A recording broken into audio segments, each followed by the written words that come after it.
Good morning class. Good morning ma'am. आज की class में स्टार्ट करने जा रहे हैं मॉनेटरी पॉलिसी, जो कि आपने पढ़ा theory of income and employment में कि किस तरह से इन्फ्लेशन और डिफ्लेशन को रिमूव करने के लिए, मनी की सप्लाई को कंट्रोल करने के लिए central bank, reserve bank of India work करता है। तो स्टार्ट करवाने जा रही हूँ मॉनेटरी पॉलिसी के कुछ टूल्स, जिससे तुम्हें समझ आएगा कि अगर मान लो, ऐसा मान के चलते हैं कि कंट्री में इन्फ्लेशन है, महंगाई है। अगर महंगाई है कंट्री में, तो इसका मतलब लोगों के हाथ में खर्च करने के लिए पैसा बहुत पैसा ज्यादा है, तो उस पैसे को खींचना है, कम करना है, यानी मुद्रा की पूर्ति, मनी की सप्लाई क्या करनी है। तो आज आपको बता रही हूँ मनी की सप्लाई को कंट्रोल करने के लिए, कम करने के लिए सेंट्रल बैंक कौन से तरीके अडॉप्ट करता है, लेकिन वो बता रही हूँ एक नई टेक्निक से, एक न्यू पेडागॉजी से, और वो है ट्रेन इफेक्ट। मैं आज आपको ट्रेन इफेक्ट से बताऊंगी मॉनेटरी पॉलिसी कैसे असर करती है महंगाई को, इन्फ्लेशन को कम करने में। ठीक है, ट्रेन इफेक्ट की हेल्प से कैसे मॉनेटरी पॉलिसी वर्क करती है, देखो जरा।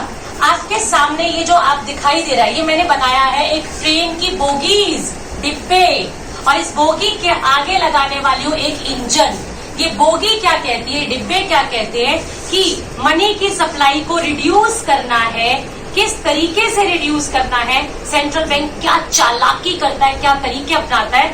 सबसे पहला तरीका सेंट्रल बैंक क्या अपनाएगा, मेरा इंजन आके बताएगा। आ जाओ मुस्कान। ये देखिए आपके सामने इंजन, यानी एक तरीका है सेंट्रल बैंक का, जिसको हम कहते हैं बैंक रेट। अब सुनिए बैंक रेट क्या है। सेंट्रल बैंक लोन देता है किसे, कमर्शियल।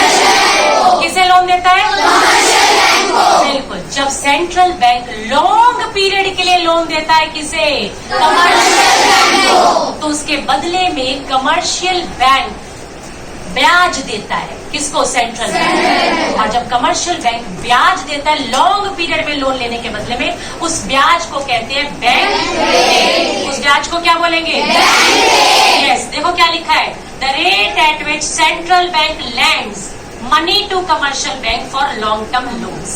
ठीक है, अब जब सेंट्रल बैंक लोन दे दिया, किसको दे दिया, कमर्शियल। कमर्शियल बैंक अपने पास रखेगा वो पैसा, क्या करेगा, पब्लिक को लोन देगा, और पब्लिक से क्या लेगा, रेट ऑफ इंटरेस्ट।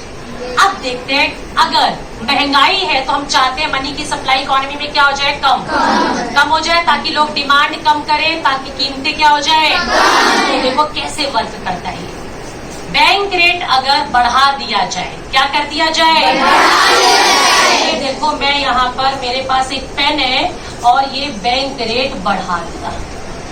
अगर बैंक रेट इंक्रीज कर दिया किसने, सेंट्रल बैंक ने, तो कमर्शियल बैंक पब्लिक से जो ब्याज लेगा, रेट ऑफ इंटरेस्ट, वो भी बढ़ा देगा। अच्छा भाई, तुम मुझसे 5% ले रहे हो, तो मैं आगे पब्लिक से भी 5% लूंगा, 7% लूंगा, 2% बचाऊंगा। जैसे ही महंगा हो गया लोन, पब्लिक लोन लेगी ज्यादा, लोन की डिमांड क्या हो जाएगी, लोन की डिमांड कम होते ही मार्केट में पैसा, मनी की सप्लाई। अगर मार्केट में पैसा कम है तो लोगों की परचेजिंग पावर, खरीदने की ताकत, अगर खरीदने की ताकत कम है तो एग्रीगेट डिमांड, पैसा ही नहीं है मेरे पास, तो मैं गुड्स एंड सर्विसेज की डिमांड कैसे करूंगी। तो खरीदने की ताकत कम हुई तो एग्रीगेट डिमांड भी क्या हो गई, और अगर डिमांड कम हुई, सुनना आप जरा, अगर डिमांड कम हुई, सप्लाई तो उतनी की उतनी है, डिमांड कम हो गई, तो रेट, प्राइस, कीमतें बढ़ेंगी या कम होंगी, कीमतें कम हो जाएंगी, क्योंकि डिमांड कम हो रही है। डिमांड कम हो रही है यानी उस चीज की वैल्यू थोड़ी कम हो गई, तो मार्केट में प्राइस लेवल क्या हो जाएगा, यही तो चाहते थे आप इन्फ्लेशन को क्या करना चाहते थे, कम करना चाहते। तो एक बैंक रेट ने इन्फ्लेशन क्या कर दिया, कम कर दिया। अब मैं आपको बताऊंगी अगला पॉइंट, लेकिन ये डिब्बे सेम रहेंगे, ये जो डिब्बे है ना ये सेम रहेंगे, सिर्फ क्या बदलेगा, इंजन, यानी वो नया तरीका, बाकी रिजल्ट यही आएगा। तो आपको याद रहेगा कि हमें सिर्फ ये डिब्बे एक बार याद कर ले तो हम बैंक रेट भी याद करते हैं, रेपो रेट भी याद कर लेंगे, CRR भी कर लेंगे, SLR भी याद कर लेंगे। ठीक है, स्टार्ट। अब देखो मैंने एक इंजन बदल दिया, है ना। पहले मेरा इंजन मुस्कान थी और अब मेरा इंजन चेतना है। नहीं, पहले मेरा इंजन बैंक रेट था और अब क्या है, रेपो रेट। अब जरा मतलब समझते हैं रेपो रेट का, सुनिएगा ध्यान से। सेंट्रल बैंक से लोन लेता है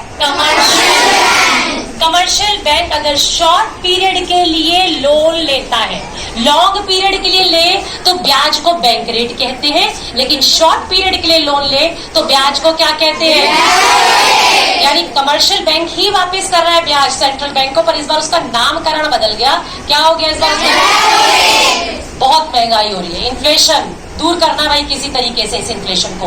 तो सेंट्रल बैंक रेपो रेट को इंक्रीज कर देता है और जैसे ही ये इंक्रीज होता है लोन महंगा, कमर्शियल बैंक को महंगा पड़ रहा है लोन, कमर्शियल बैंक आगे पब्लिक से भी क्या करेगा, ज्यादा रेट ऑफ इंटरेस्ट लेगा। ज्यादा आगे दे रहा है तो ज्यादा लेगा। देखो यहाँ फिर वही बात आ गई, मेरे डिब्बे नहीं बदले, सिर्फ इंजन बदला है। रेपो रेट बढ़ गया, जैसे रेपो रेट बढ़ा रेट ऑफ इंटरेस्ट, लोन महंगा हो या सस्ता, क्या हुआ, महंगा या सस्ता? लोग लोन की डिमांड ज्यादा करेंगे कि कम करेंगे? कम करेंगे। जैसे ही लोग लोन की डिमांड कम करेंगे, अगला असर मनी की सप्लाई, मनी की सप्लाई कम होते ही परचेजिंग पावर कम होते डिमांड, एग्रीगेट डिमांड कम, यानी कि गुड्स एंड सर्विसेज की डिमांड कम। और अगर गुड्स एंड सर्विसेज की डिमांड कम हो जाएगी तो महंगाई, इन्फ्लेशन। तो बताओ याद क्या करना है? सिर्फ एक बार ये याद करना है, ठीक है? एक बार ये याद कर लोगे, सब में चिपका सकते हो। सिर्फ क्या बदलना है? पहला इंजन क्या था, दूसरा इंजन क्या है? बिल्कुल ऐसे ही आगे के मॉनेटरी पॉलिसी के टूल्स करवाऊंगी जिसके अंदर डिब्बे सेम याद करने हैं, सिर्फ क्या बदलते जा रहे हैं, ठीक है? एक इंजन और बदलते हैं। स्टार्ट। 2 इंजन बदले हैं हमने, तीसरा इंजन बदल रही हूँ। रॉली आ जाओ जरा यहाँ पर। तीसरे इंजन का नाम है कैश रिजर्व रेशो। क्या है? Cash reserve ratio. Yes, CRR भी कहते हैं शॉर्ट फॉर्म में। क्या है समझ लीजिएगा जरा। ये रूल है कि हर कमर्शियल बैंक को अपने टोटल डिपॉजिट का कुछ परसेंटेज जमा कराना पड़ता है सेंट्रल बैंक के पास। अपने टोटल डिपॉजिट का कुछ परसेंटेज जमा कराना पड़ता है किसके पास? ऐसे समझो, 100 रुपए का डिपॉजिट आया तो 100 का 100 लोन नहीं दे सकते, कुछ रखना पड़ेगा। जिसने जमा कराया वो मांगने आ गया तो क्या दोगे भाई? मना कर सकते हो? अपने पास कुछ, तो सेंट्रल बैंक के पास, अपने पास नहीं, किसके पास रखवाना पड़ेगा? हर कमर्शियल बैंक को कुछ परसेंटेज सेंट्रल बैंक के पास जमा कराना पड़ेगा। और देखो, जब सेंट्रल बैंक के पास जमा कराया 100 में से मान लो 20 रुपया, 20%, तो कितना बचा कमर्शियल बैंक के पास? कितना बचा? 80%। इकोनॉमी में चल रही है महंगाई। क्या चल रही है? महंगाई। इकोनॉमिक्स में से क्या कहते हैं? क्या कहते हैं? इन्फ्लेशन। और अब इन्फ्लेशन है, सेंट्रल बैंक कहता नहीं, आप नहीं भाई, लोगों की मनी सप्लाई क्या करनी है? तो वो कहता है सेंट्रल बैंक कमर्शियल बैंक को CRR बढ़ाऊंगा। पहले 100 में से 20 रुपए रखे थे, अब 100 में से 30 रखूंगा। अगर 100 में से 30 रखे तो बाकी 70 रुपए बचे सिर्फ कमर्शियल बैंक के पास। अब यहाँ से इस डिब्बे को हटा देते हैं, इसकी जरूरत नहीं है, ठीक है?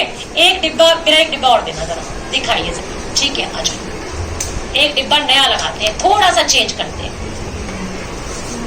ये देखो, जैसे ही CRR बढ़ा, रेट ऑफ इंटरेस्ट का काम खत्म, कमर्शियल बैंक के पास पहले 80 रुपए बचे थे, अब कितने बचे? कैश डिपॉजिट कम, तो मुझे बताओ लोन वो ज्यादा दे पाएगा या कम? मनी की सप्लाई मार्केट में, मनी की सप्लाई कम तो परचेजिंग पावर कम तो एग्रीगेट डिमांड, खरीदने की ताकत कम हो गई तो गुड्स एंड सर्विसेज कम खरीद रहे हैं। और जब गुड्स एंड सर्विसेज की डिमांड ही नहीं हो रही तो प्राइसेस बढ़ेंगे कि घटेंगे? इन्फ्लेशन भी। तो मेरे इस ट्रेन ने आपको बताया इन्फ्लेशन कैसे कम हो सकता है।